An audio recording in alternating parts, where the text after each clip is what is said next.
in America to represent Wisconsin in the United States Senate. Right.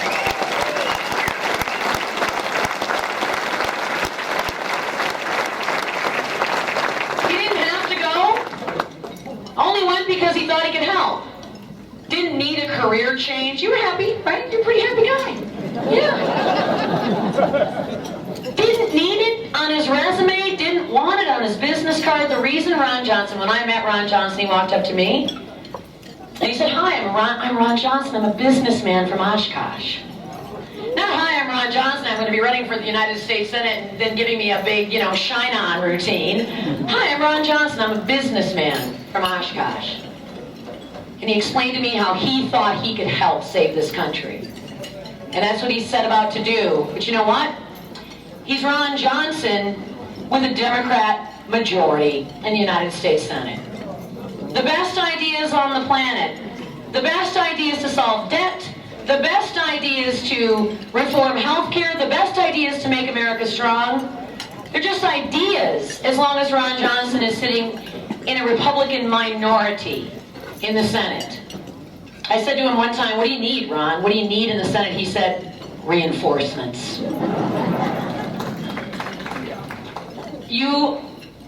I think we all know how lucky we are to have a guy who isn't there for himself, who truly is there, who is there to serve in his civic capacity to give back to this country what he believes he has been, the gifts he believes he has benefited from.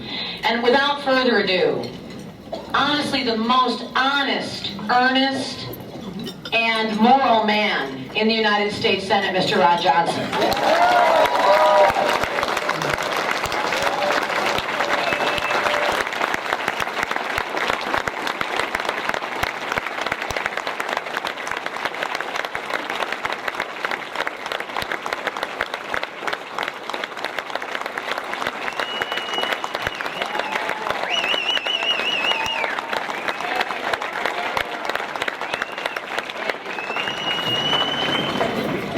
I was going to really thank Vicky, but then she called me a creature. I don't know about that. First of all, I do want to thank Vicky for that wonderful introduction, but what Vicky does day in and day out. As I've been observing politics for the last 30 years, when I understand what we're up against, I've been there 21 months now, I'm starting to think there just might be a little bias in the media. Just a little. It has actually amazed me when you understand the extensiveness of that bias, that conservatism can survive at all. I mean, there's one reason why it does. I mean, absolutely. I mean, let's face it, this is a political process. It is about informing Americans. It's about persuading Americans. It's about winning that argument. And the first thing I want to do in any gathering like this is thank you for caring enough and being involved. There's no way I'd be sitting up here, standing here. There's no way that Rebecca would be sitting here. There's no way we would have had Scott Walker be able to provide his leadership. There's no way you'd have Paul Ryan, Wisconsin's favorite son, now leading America. Were not for the tireless efforts of individuals like you. You work in the grassroots, work in the phones, work in the doors. This all depends on you. You have far more power than you can possibly imagine.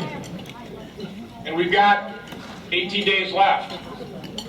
And you're going to hear it repeatedly because it's true. This is the most important election of our lifetime. Because I've been traveling around the state of Wisconsin, and I've been, lucky for you, by the way, I don't have my PowerPoint presentation. Really lucky for you. Although this is the best time for it when you're drinking. But as I've been traveling around, it's amazing. I've really been trying to get in front of any group that those individuals know more people. Particularly business people, got that credibility with the people that work with them. And I've been begging them to spread the information around. because it's just key. But what is amazing is I talk to business leaders, how universal their understanding is of what's at stake in this election. It's pretty simple. We're trying to save America. We're trying to save America.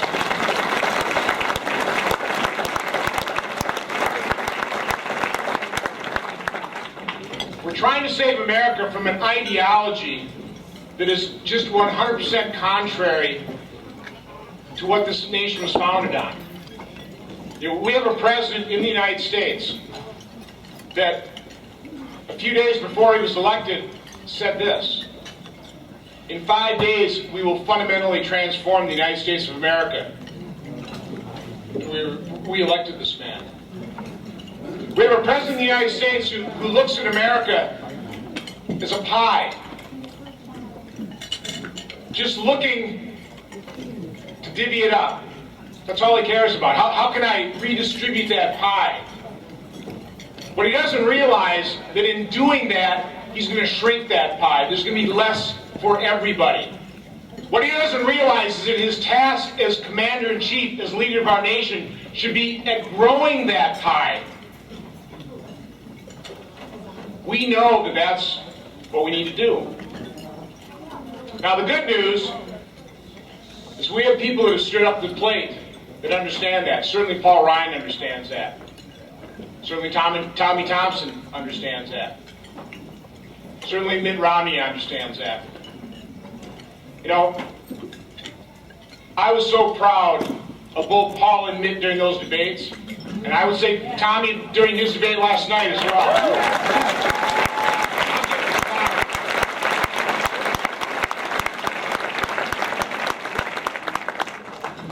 What was fascinating about the first debate with Mitt Romney is what a sea change that made in this election.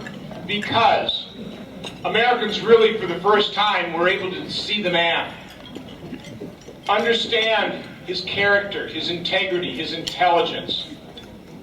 Basically, he just shattered that total false caricature, that total false image that President Obama had spent hundreds of millions of dollars building up. America came to understand that they have an opportunity to elect a real leader.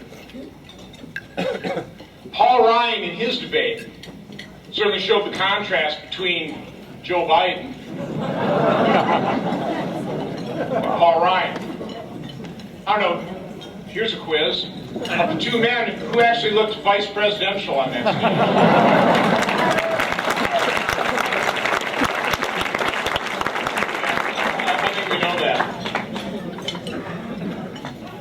We all know Paul. I don't have to really talk too much about Paul. We love him. He's a man of integrity, intelligence, somebody who actually has had the courage to put forward plans. Paul did something I thought that was incredibly important during that debate, though. When old Joe Biden finally brought up that 47%, Paul answered it about as good as anybody could. He told a story.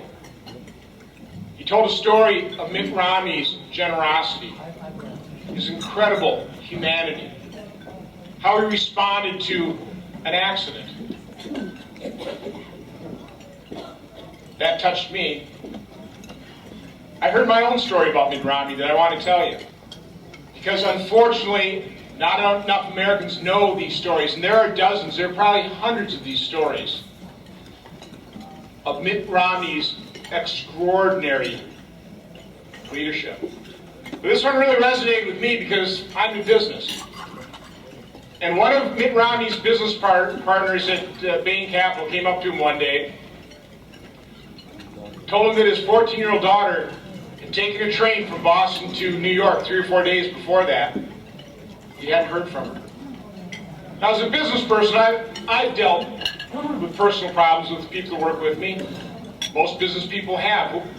We generally respond pretty well, I think, because business people, unlike the portrait President Obama paints about us, really do care about the people that work with us. So, had that happened to me, I'm sure I would have said, boy, take whatever time you need. Family comes first. Most business people would have done that.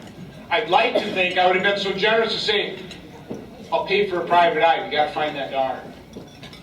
I think a lot of business people would have done that. What Mitt Romney did, though, was something extraordinary.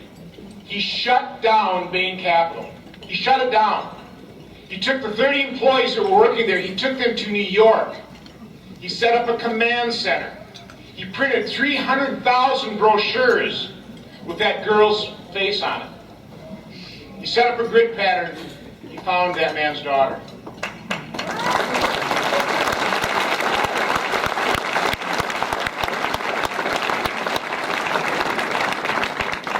I keep using the word extraordinary because it is. I tell that story. I've been telling that story because not enough people know it. This is where you come in. You're our force multipliers. Use that story, or find out another one. There are plenty out there. Tell people you know about the opportunity we have in America to elect that type of leader. The attitude you must take in the next 18 days is this. Remember Florida in the year 2000, when 534 votes decided that election. You have to understand the financial future of America. The America that we love hangs in the balance, and its future, its fate might rest right here in the state of Wisconsin, right here in Milwaukee, right with hopefully the 100 people that you talk to, that you encourage to come to the polls. Take that attitude, put your nose to the grindstone, work hard, pay no attention to whatever polls are out there, even though they're turning in the right direction. Pay no attention to the punditry. Just understand the task at hand. We must elect Paul Ryan and Mitt Romney.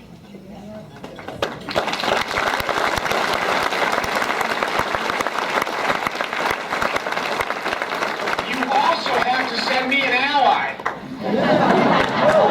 I was with Tommy just about an hour ago at an event, and he was talking about a nightmare. I'll tell you my nightmare. It's waking up on November 7th going, who got elected? Tammy Baldwin? Please, I'm begging you, do not let that happen. A quick story about Tommy and Vicky.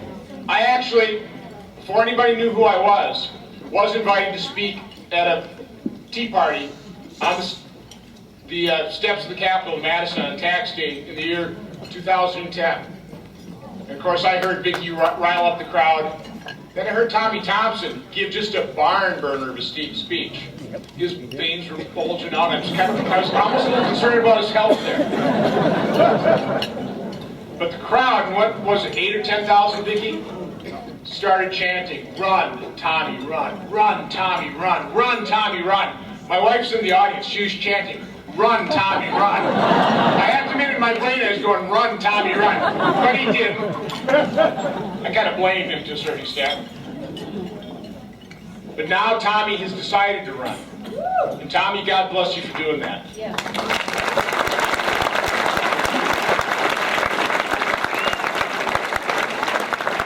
I don't want to steal any Tommy's thunder here. But I tell you what, we know it here in Wisconsin. What an extraordinary leader Tommy's been. Your father, welfare reform, school choice, a demonstrated reformer. And listen, as I travel around Wisconsin, as I travel around America, this is a land of bounty. It's a land of abundance. It should be a land of unlimited opportunity. The only ingredient that is missing is leadership. We know that Paul Ryan and Mitt Romney will provide that leadership. And we all know that the man I'm introducing to you right now, Tommy Thompson, will also provide that leadership. So without further ado, the next senator from the state of Wisconsin, Tommy Thompson.